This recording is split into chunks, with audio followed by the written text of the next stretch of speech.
दोस्तों इस वीडियो में बात करने वाले एक इंपॉर्टेंट टॉपिक के बारे में, वो है ओपन सोर्स ऑपरेटिंग सिस्टम। अब ओपन सोर्स ऑपरेटिंग सिस्टम क्या है, ये कैसे वर्क करता है, या इसके क्या नुकसान है, इसके क्या फायदे हैं और इससे क्या होता है, इस वीडियो में हम बात करने वाले हैं। तो सब कुछ इस वीडियो में हम कवर करने वाले हैं, तो दोस्तों वीडियो पर अंत तक बने रहे।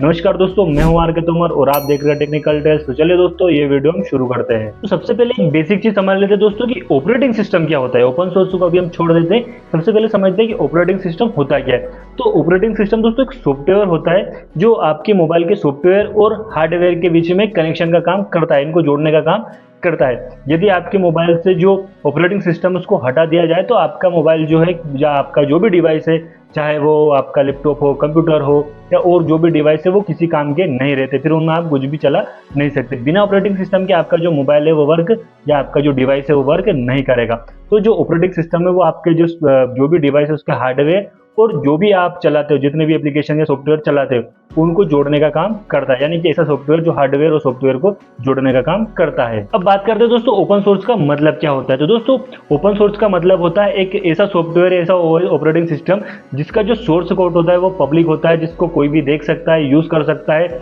और उसमें कुछ बदलाव कर सकता है, उसको यूज कर सकता है, उसको कहीं पे इस्तेमाल कर सकता है, वो भी बिना कोई फीस दिए, बिना कोई लाइसेंस फीस दिए हुए। यानी कि ओपन सोर्स सॉफ्टवेयर ऐसा होता है जो फ्री भी होता है और ट्रांसपेरेंट भी होता है। वही कुछ ओएस होते हैं जो क्लोज सोर्स होते हैं, जो जिनको आप बिना परमिशन के यूज नहीं कर सकते, बिना उनकी अनुमति के मॉडिफाई नहीं कर सकते, बिना जो कंपनी उसकी मॉडिफाई नहीं कर सकते।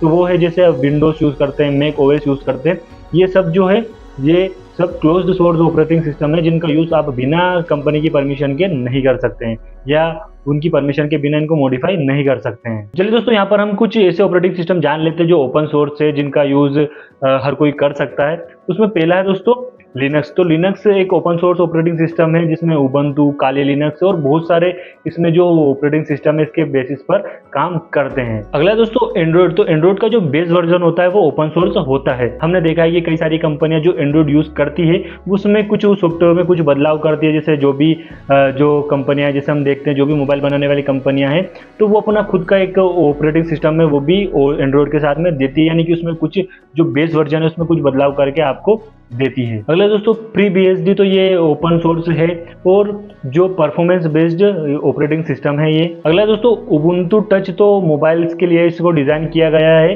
ये ओपन सोर्स ऑपरेटिंग सिस्टम है, ये मोबाइल के लिए डिजाइन किया गया है। दोस्तों ये सारे जो ओएस है ये फ्री है, इनको आप लीगली डाउनलोड करके यूज कर सकते हैं, इनमें कोई भी आपको दिक्कत नहीं आएगी। दोस्तों यहाँ पर हम बात कर लेते हैं कुछ ऐसे एडवांटेज और डिसएडवांटेज की जो ओपन सोर्स सिस्टम के होते हैं, ओपन सोर्स ऑपरेटिंग सिस्टम के होते हैं।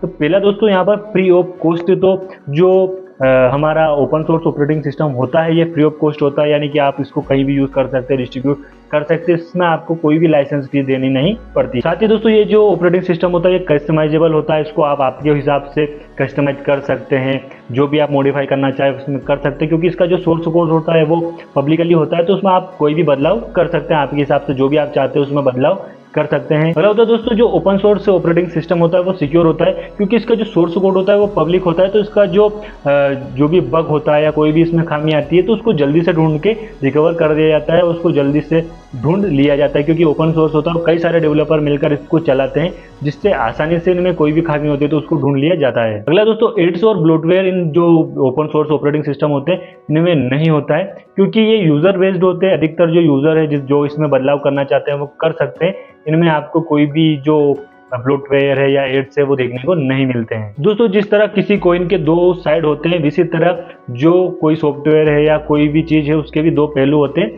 तो जहाँ इनके कुछ एडवांटेज है ओपन सोर्स ऑपरेटिंग सिस्टम के, तो वहीं कुछ डिसएडवांटेज भी है, तो वो भी हम जान लेते हैं। दोस्तों जो कुछ ओपन सोर्स ऑपरेटिंग सिस्टम होते हैं वो यूजर फ्रेंडली नहीं होते हैं, उनको यूज करना काफी मुश्किल होता है। जैसे हम लिनक्स की बात कर ले तो थोड़ा उसको यूज करना जो बिगिनर्स है उनके लिए थोड़ा टफ होता है यूज करना, उसको आसानी से यूज नहीं कर पाते, यूजर फ्रेंडली नहीं होता है। अगला दोस्तों लिमिटेड सॉफ्टवेयर सपोर्ट। तो जो ओपन सोर्स ऑपरेटिंग सिस्टम होते हैं तो उनमें जो डेवलपर्स है या जो बड़ी बड़ी कंपनियां हैं वो उनके हिसाब से गेम डेवलप नहीं करती है, वो जो क्लोज्ड सोर्स होते हैं उनके हिसाब से ही जो गेम है या जो सॉफ्टवेयर उनको डेवलप करती है। कई बार जो ओपन सोर्स ऑपरेटिंग सिस्टम होते हैं इनमें हार्डवेयर कंपेटिबिलिटी इशू आ जाते हैं, क्योंकि कई सारे जो हार्डवेयर है इनके आधार पर नहीं बने हुए होते हैं, इसलिए इनमें ड्राइवर का इशू आ जाता है। कई बार कई चीज़ों का इश्यू इनमें देखने को मिलता है। तो दोस्तों ओपन सोर्स ऑपरेटिंग सिस्टम जो किस लिए है, किसके लिए यूज़ करना चाहिए, तो यदि आप प्रोग्रामर है, डेवलपर है या टेक एंथुसिस्ट है तो आप जो है वो open source operating system use कर सकते हैं। जैसे लिनक्स बहुत सारे लोग यूज़ करते हैं, विंडोज़ की जगह वो लिनक्स यूज़ करते हैं, उनको लिनक्स बेस्ट लगता है, काली लिनक्स यूज़ करते हैं। तो ऐसे जो ऑपरेटिंग सिस्टम है आप यूज़ करते हैं, अगर आपको जो टेक है उसमें ज़्यादा इंटरेस्ट है तो आप ऐसे जो ऑपरेटिंग सिस्टम है उनका यूज़ कर सकते हैं, उनको देख सकते हैं। और यदि आपको ज़्यादा झंझट नहीं पालना है, ज़्यादा झंझट में नहीं पड़ना है, तो फिर आप जो क्लोज्ड सोर्स है जैसे विंडोज़ में ओएस जो आप यूज़ करते हैं वो आप यूज़ कर सकते हैं। दोस्तों ये थी ओपन सोर्स ऑपरेटिंग सिस्टम के बारे में जानकारी। अगर आपको कुछ और जानना हो, कुछ और चाहते हो तो कमेंट करके जरूर बताएं। अगर आपको वीडियो अच्छा लगा हो तो लाइक कर दें, और अगर आप चैनल पर नए हैं तो चैनल को सब्सक्राइब कर दें। मिलते हैं दोस्तों अगले वीडियो में, तब तक के लिए जय हिंद, राम राम।